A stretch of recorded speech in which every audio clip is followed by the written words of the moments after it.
തിരുവനന്തപുരം കേരളത്തിന്റെ ഫുട്ബോൾ തലസ്ഥാനമായിരുന്ന ഒരു സുവർണ കാലഘട്ടമുണ്ടായിരുന്നു. കളം നിറഞ്ഞ് കാണികളിൽ ആവേശം നിറച്ചു കളിച്ചിരുന്ന അനവധി പ്രതിഭകൾ തിരുവനന്തപുരത്തിന്റെ മണ്ണിൽ നിന്നും വന്നു. അവരിൽ ഒരാളാണ് ശ്രീ അപ്പുക്കുട്ടൻ നായർ.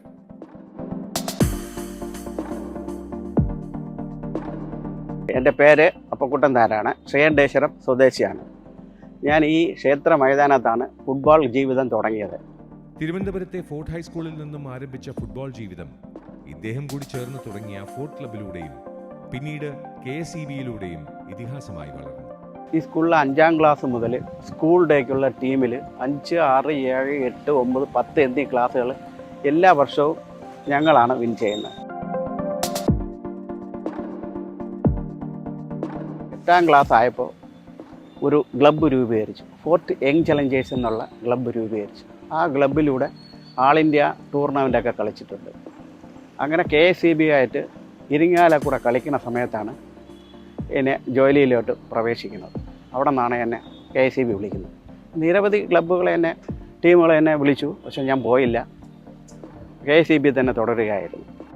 1982 സന്തോഷ് ട്രോഫി ചാമ്പ്യൻഷിപ്പിൽ ഇദ്ദേഹം രചിച്ച 9 ഗോൾ റെക്കോർഡ് ഇന്നും ഭേദിക്കപ്പെട്ടിട്ടില്ല.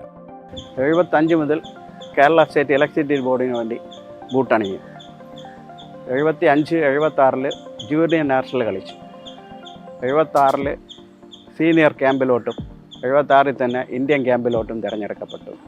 79 82 സന്തോഷ് ട്രോഫി ടീമിൽ കളിച്ചു. 82 തൃശ്ശൂർ നാഷണൽ സന്തോഷ് ട്രോഫിയിൽ ഏറ്റവും കൂടുതൽ ഗോൾ അടിച്ച റെക്കോർഡിൻ്റെ ഉടമയാണ്. 9 ഗോൾ. ഇതുവരെയും കേരളത്തിലെ ഒരു പ്ലെയറും അത് ബ്രേക്ക് ചെയ്തിട്ടില്ല.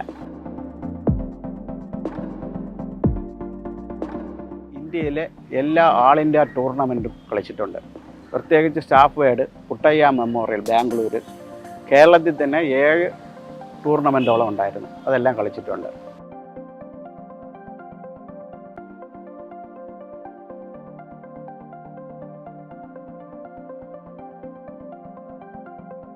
ഈ മെഡൽ എൻ്റെ ജീവിതത്തിൽ ആദ്യമായിട്ട് സ്കൂൾ തലത്തിൽ കിട്ടിയ മെഡലാണ്.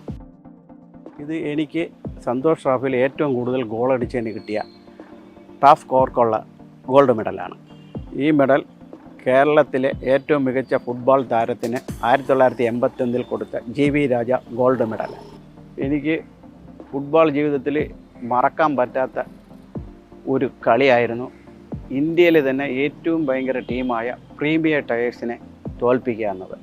പ്രഗത്ഭരായ സേതു ഏട്ടൻ, വിക്ടർ ഏട്ടൻ, നജീബ്, ഫയസ്, CD ഫ്രാൻസിസ് എന്നിവരടങ്ങുന്ന ടീമിനെ ഏകപക്ഷീയമായ ഒരു ഗോളിന് ഞങ്ങൾ യൂണിവേഴ്സിറ്റി സ്റ്റേഡിയത്തിൽ വെച്ച് പരാജയപ്പെടുത്തി. അതിൽ ഗോൾ അടിച്ചത് ഞാൻ തന്നെയായിരുന്നു. ഞാനൊരു വലിയ കളിക്കാരനാകത്തുള്ള പ്രധാന കാര്യം നമ്മുടെ ഇന്ത്യയിലെ തന്നെ ഒളിമ്പ്യൻ സൈമൺ സുന്ദർ രാജ് എന്ന് പറഞ്ഞ ഒരു കോച്ചാണ്.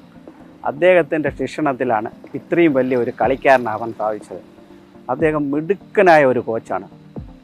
പ്രാക്ടിക്കലായിട്ടും തിയറിയായിട്ടും പറഞ്ഞു തരാൻ കഴിവുള്ള ഏക കോച്ച് സൈമൺ സുന്ദർ രാജ് ആയിരുന്നു. സാറ് ഇപ്പോഴും ജീവിച്ചിരിപ്പുണ്ട്. തമിഴ്നാട്ടിലാണ് സാറ്. FA സിറ്റിയുടെ മെയിൻ കോച്ചായിരുന്നു, കളിക്കാരനായിരുന്നു. ഒരു നല്ല രസകരമായിട്ടുള്ള ഒരു അനുഭവമാണ്. ഫുട്ബോൾ എന്ന് പറഞ്ഞ ഒരു സിനിമയിൽ നായകൻ്റെ വേണ്ടി എൻ്റെ കാലുകളാണ് ഉപയോഗിച്ചിരുന്നത്. എല്ലാ ഗോളുകളും ഞാൻ അടിക്കുന്ന ഗോളുകളാണ് നായകൻ ഗോളായി അവിടെ സ്വീകരിച്ചിരുന്നത്. ജഡുമുടി വേണമായിരുന്നു ടീമിൻ്റെ മാനേജർ.